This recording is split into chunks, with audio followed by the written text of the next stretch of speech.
فرماتے ہیں جو اللہ پر ایمان نہیں رکھتے ان کا قائد کتا ہوتا ہے، وہ کتے کی خبر پر قدم اٹھاتے ہیں.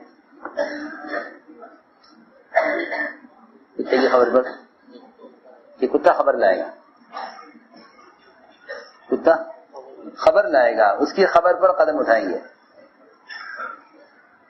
صاف فرماتے حضرت فرماتے تھے کہ اللہ کو نہ ماننے والوں کے قائد کتا ہے اور اللہ کو ماننے والوں کے قائد محمد صلی اللہ علیہ وسلم ہے. یہ فرق ہے جی ہاں کہ یہ قدم اٹھائیں گے کتے کی خبر پر، یہ قدم اٹھائیں گے کتے کی لائی ہوئی خبر پر. جی ہاں ایک کتا یہ خبر دے رہا ہے. جی ہاں اور امتی قدم اٹھائے گا محمد صلی اللہ علیہ وسلم کی لائی ہوئی خبر پر. جی ہاں کیونکہ آپ جو خبر لائے ہیں وہ جبرائیل سے بھی آگے کی خبر لائے ہیں، جبرائیل وہاں تک نہیں جا سکتے، جبرائیل وہاں تک نہیں جا سکتے. سنو اس لیے فرمایا کہ نبی کی لائی ہوئی خبر کو نبی کے اعتماد پر یقینی ماننا یہ ایمان ہے. ایمان کیا ہے؟ کہ نبی کی لائی ہوئی خبر کو نبی کے اعتماد پر یقینی مانو، یہ ایمان ہے. کہ جو خبر نبی دے رہے ہیں وہ یقینی ہے، خبر نبی دے رہے ہیں وہ خبر یقینی ہے. کیونکہ نبی کی لائی ہوئی خبر جو ہوگی وہ ظاہر کے خلاف ہوگی. نبی کی لائی ہوئی خبر ظاہر کے خلاف، یہ نبی کی لائی ہوئی خبر ظاہر کے خلاف ہوگی. نبی کی لائی ہوئی خبر ظاہر کے خلاف، کہ اس کو یقینی مانو کہ اگر نبی کی خبریں ظاہر کے مطابق ہوں تو پھر نبی کی بات پر یقین کرنا کوئی کمال نہیں ہے. کہ نبی کی خبر ظاہر کے خلاف ہوگی. ایمان والے کا اس میں امتحان ہے، ایمان والے کا اس میں امتحان ہے کہ ایک طرف تیرا سننا اور دیکھنا ہے اور ایک طرف نبی کی خبر ہے. ہمیں دیکھنا ہے کہ کس کا یقین زیادہ کرتے ہیں. اگر اپنے سننے دیکھنے کا یقین نبی کی خبر سے زیادہ ہے تو یہ کفر ہے. سنو غور سے بات جا کر کہ اگر اپنے دیکھنے سننے کا یقین نبی کی خبر سے زیادہ ہے تو یہ کفر ہے. یہ راستہ کفر کا ہے، پکی بات ہے. اور اگر نبی کی خبر کا یقین زیادہ ہے اور اپنی خبر اور نظر کا انکار ہے، اپنی خبر نظر کا انکار ہے تو یہ ایمان ہے، پکی بات ہے. ایک طرف وہ کفر ہے ایک طرف ایمان ہے. سنو کہ اگر نبی کی خبر کا یقین اپنی نظر سے اور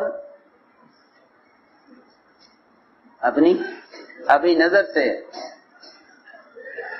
زیادہ ہے، نبی کی خبر کا یقین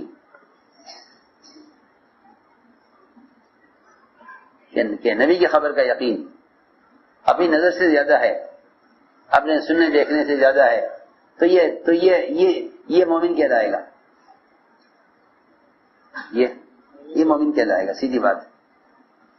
اور اگر اس کو اپنی نظر کا اور اپنے سننے کا یقین زیادہ ہے نبی کے مقابلے میں تو یہ راستہ کفر کا ہے، سیدھی بات ہے. حضور اکرم صلی اللہ علیہ وسلم نے اپنے صحابہ کو ایمان سکھلا کر ان کے ایمان کا امتحان لیا ہے، ان کے ایمان کا امتحان لیا. سنو عجیب قصہ ہے کہ ہم دیکھنا چاہتے ہیں کہ ایمان سیکھتے ہیں ان کا ایمان کس درجے کا ہے. آپ نے صحابہ کے ایمان کا امتحان لیا ہے. جی ہاں دنیا میں تو امتحان ہوتے ہیں معلومات کے، جو پڑھا ہے اس کے امتحان دو. جی ہاں اور وہاں سے امتحان ہوتا تھا حقیقت کے بارے میں. یہاں دنیا میں امتحان ہوتے ہیں الفاظ کے بارے میں. جی ہاں لوگ نقوش یاد کرتے ہیں اور اس نقوش کا جواب دے دیتے ہیں. وہاں سوال سوال وہاں سوال معلومات کے بارے میں نہیں ہے، وہاں سوال یقین کے بارے میں ہے، امتحان یقین کا ہے، وہاں امتحان یقین کا۔ سنو، اللہ نے امتحان لیا صحابہ کا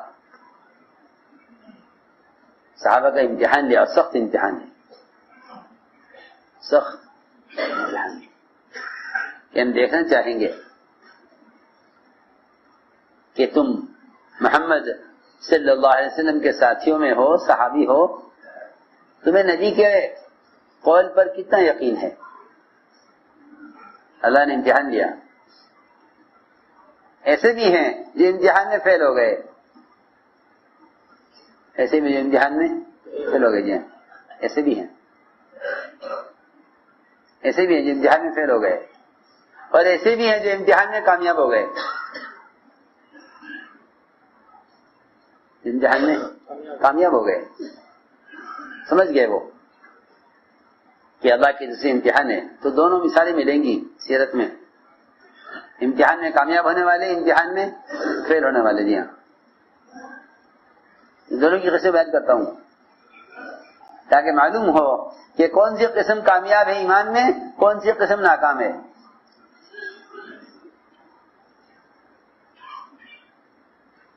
ایک تو وہ صحابی جو وحی لکھنے والے تھے، پھر اسلام سے مرتد ہو گئے،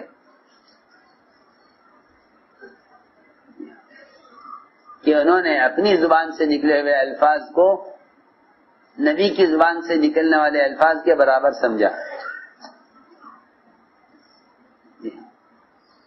وہ مرتد ہو گئے اور نبی ہونے کا دعویٰ کیا کہ میں نبی ہوں۔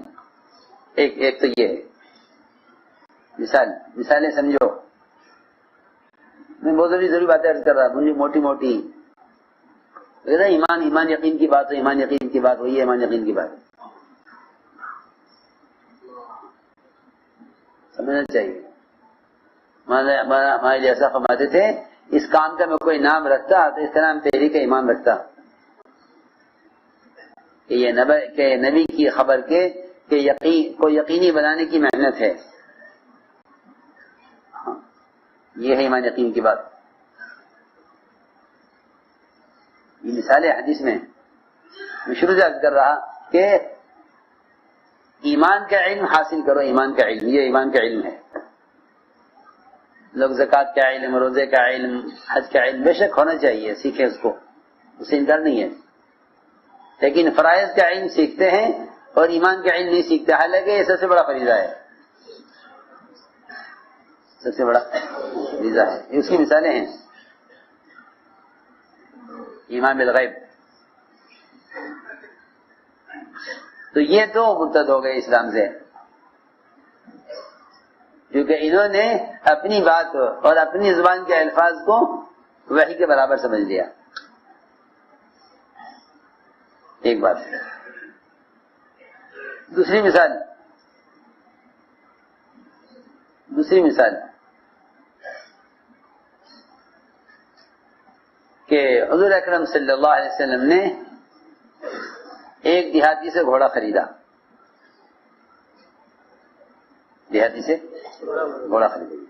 ایک گھوڑا کتنے کا ہے؟ اس نے کہا جی یہ گھوڑا اتنے کا ہے، فرمایا آؤ میں تمہیں اس کی قیمت دیتا ہوں، میں نے خرید لیا۔ آپ نے گھوڑا اس سے خرید لیا، بات ہو گئی، فرمایا آؤ میرے ساتھ میں تمہیں اس کی قیمت دے دوں۔ تو آگے حضور اکرم صلی اللہ علیہ وسلم آپ تیز چلے جلدی قیمت دینے کے لیے اس کو، پیچھے گھوڑے والا پیچھے رہ گیا۔ لوگوں نے دیکھا ایک آدمی گھوڑا لے کے جا رہا ہے، لوگوں نے پوچھا گھوڑا بیچو گے؟ اس نے یہ نہیں کہا کہ اللہ کے نبی خرید چکے ہیں، اس نے کہا بیچیں گے۔ کتنے بیچو گے؟ اس نے قیمت زیادہ بتائی۔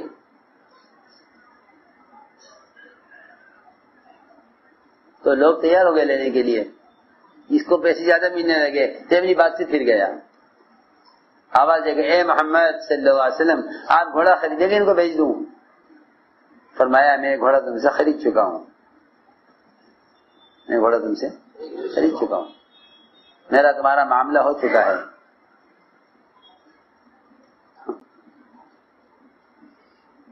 آپ نے فرمایا کہ میں گھوڑا تم سے لے چکا ہوں. اس نے کہا میں نے گھوڑا آپ کو نہیں بیچا.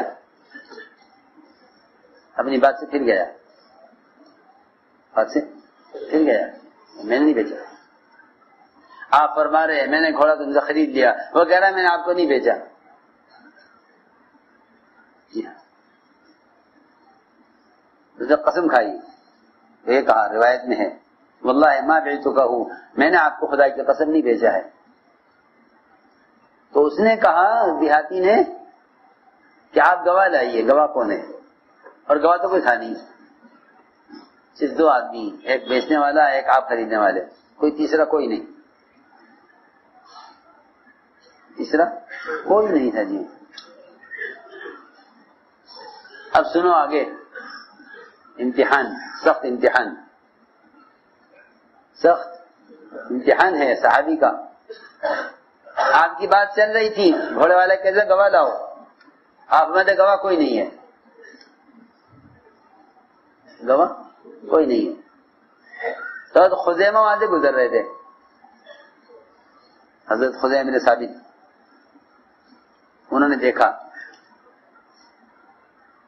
دیکھا کہ یہ کہتا تھا دیہاتی گواہ لاؤ, اور آپ ہمارے گواہ کوئی نہیں ہے. اور خزیمہ نے کہا کہ میں گواہی دیتا ہوں, میں گواہی دیتا ہوں کہ آپ نے گھوڑا اس سے خرید لیا تھا, میں گواہی دیتا ہوں. سنو بھائی غور سے, یہ گواہی تو وہ دے گا جو موقع پر موجود ہو. آپ تو تھے نہیں, آپ تو موقع پر تھے نہیں, آپ نے گواہی کیسے دی ہے؟ تو آپ نے سوال کیا حضرت خزیمہ سے, خزیمہ تم نے کیسے گواہی دی یہ تم نے دیکھا نہیں, تم موقع پر موجود نہیں تھے. سنو, کہ یہ سوال جو ہے آپ کی طرف سے حضرت خزیمہ کے لیے, یہ سوال بطور امتحان کے ہے, یہ سوال امتحان کے لیے. جی ہاں, یہ سوال امتحان کے لیے ہے. ہم تم سے کہیں گے کہ تم نے گواہی کیوں دی ہے, اگر تم اپنی بات سے پھر جاؤ گے تو کفر کے لیے کافی ہے. یہ بات بہت غور سے سننے کی ہے. کہ نبی سوال کر رہے ہیں, خزیمہ تم نے گواہی کیسے دی ہے؟ کہ دیکھنا یہ ہے کہ خزیمہ اپنی بات پر جمے رہتے ہیں یا اپنی بات سے پھر جاتے ہیں. یہ سمجھنے کی بات ہے. ایمان بالغیب یہ ہے. آپ نے سوال کیا خزیمہ تم نے گواہی کیسے دی ہے بتاؤ.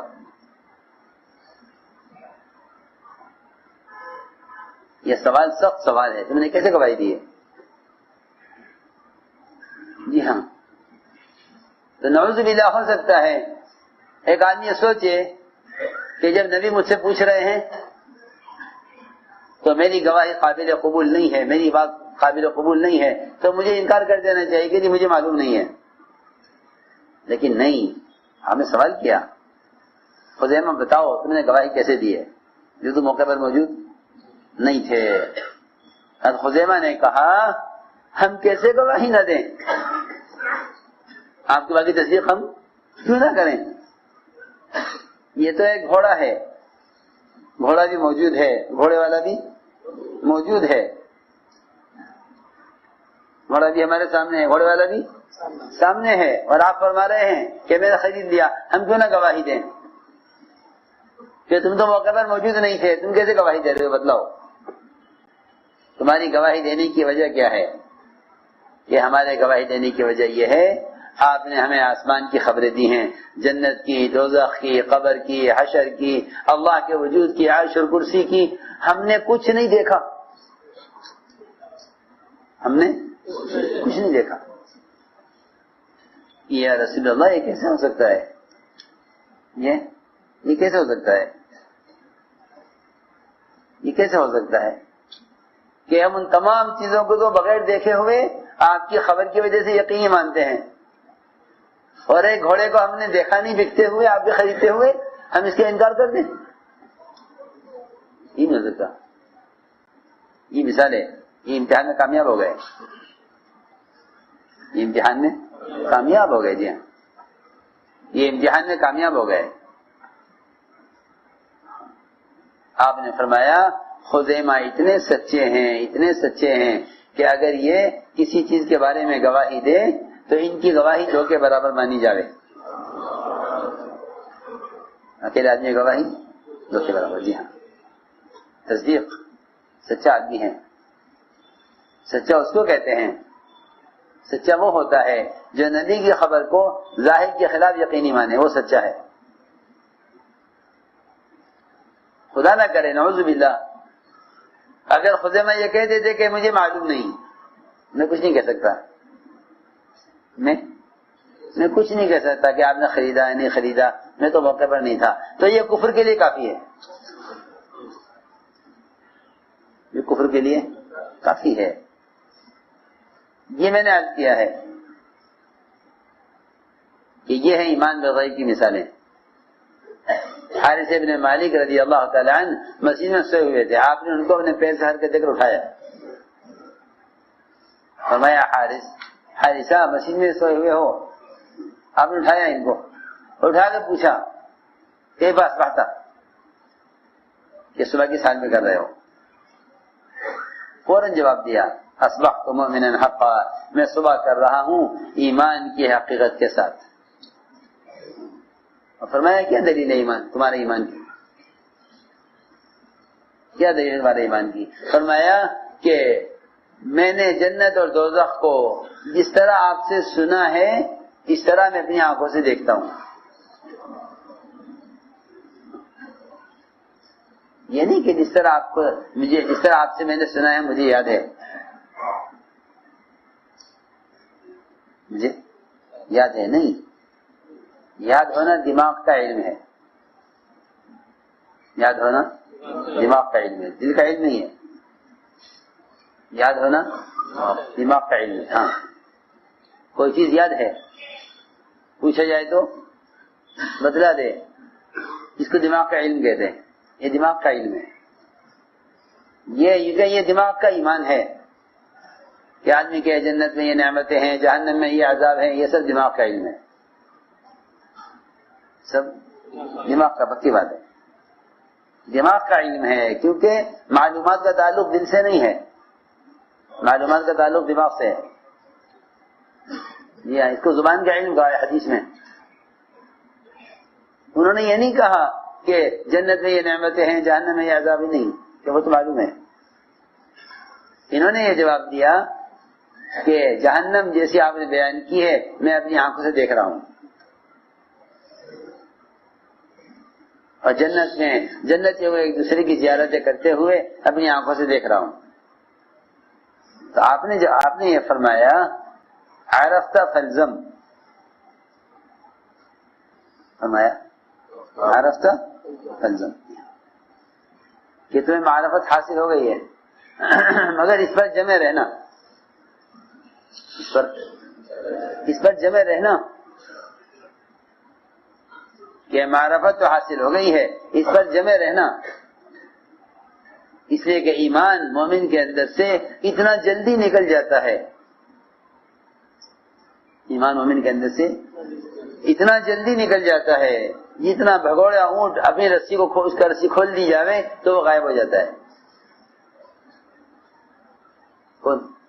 بھگوڑا اونٹ، یا بھگوڑا اونٹ جتنا جلدی اپنی رسی سے نکل کر غائب ہوتا ہے، اس سے زیادہ جلدی ایمان نکل جاتا ہے۔ اور فرمایا عرفت فالزم، اس پر جمع رہنا، اس پر جمع رہنا۔ یہ مثالیں ہیں ایمان بالغیب کی، یہ مثالیں ہیں ایمان بالغیب کی۔ تو اس لیے میں نے عرض کیا کہ یہ بنیادی فریضہ ہے، یہ بنیادی فریضہ ہے کہ ایمان کو سیکھو۔ ایمان کی علامتوں میں صحابہ کے سوالات دیکھا کرو، کیونکہ صحابہ کے جو سوالات ہیں وہ علم کے کھلنے کے اسباب ہیں. علم کھلتا تھا صحابہ کے سوالات سے، اور وہی آتی تھی صحابہ کے سوالات سے. تو صحابہ کے سوالات ایمان کے بارے میں ہیں. صحابہ کے سوالات ایمان کے بارے میں. ان کے سوالات کے جوابات دیکھو، اس سے معلوم ہوگا ایمان کیا ہے.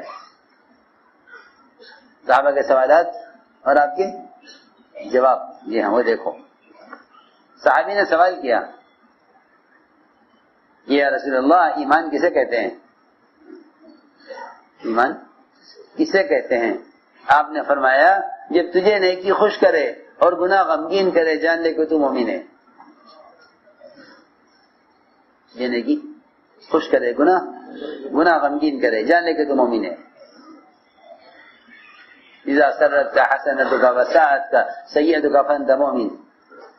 یہ سوال صحابی کا، آپ نے جواب یہ دیا. آپ نے فرمایا جو یہ کلمہ لا الہ الا اللہ اخلاص کے ساتھ کہے گا وہ جائے گا جنت میں. صحابی نے سوال کیا کہ اس کا اخلاص کیا ہے؟ اس کے اخلاص کیا ہے؟ آپ نے یہ نہیں فرمایا، روایت میں ہے کہ آپ نے یہ نہیں فرمایا کہ اس کی نیت ٹھیک ہو، کیونکہ لوگ سمجھتے ہیں کہ اخلاص کا مطلب نیت. سنو اور سے کہ نہیں، اس روایت میں نہیں ہے. اس روایت میں یہ نہیں فرمایا کہ اخلاص کا مطلب ہے کہ نیت ٹھیک ہو. وہ تو نیت کا اخلاص ہے کہ نیت ٹھیک ہو. کلمہ کا اخلاص کیا ہے؟ وہ تو نیت کا اخلاص ہے کہ نیت ٹھیک ہو، وہ نیت کا اخلاص ہے. کلمہ کا اخلاص کیا ہے؟ صحابی نے سوال کیا، قیل وما اخلاصھا، پوچھا گیا کہ کلمہ کا اخلاص کیا ہے کہ جس سے آدمی جنت میں داخل ہو. تو آپ نے فرمایا کہ اس کا اخلاص یہ ہے کہ یہ کلمہ اس کو حرام سے روک دے. یہ فرمایا کہ نیت ٹھیک ہو. فرمایا کہ کلمہ کی اخلاص یہ ہے کہ یہ کلمہ اس کو، کہ یہ کلمہ لا الہ الا اللہ اس کو حرام سے روک دے. یہ کلمہ کا اخلاص ہے، یہ کلمہ کا اخلاص ہے. جی ہاں، اس لیے ایمان کو ایمان کی علامتوں میں بیان کیا گیا ہے. ایمان کو ایمان کی علامتوں میں بیان کیا گیا کہ ایمان کو ایمان کی علامتوں میں بیان کیا گیا ہے. آپ کے پاس ایک جماعت آئی، آپ کے پاس ایک جماعت 7 آدمیوں کی جماعت تھی.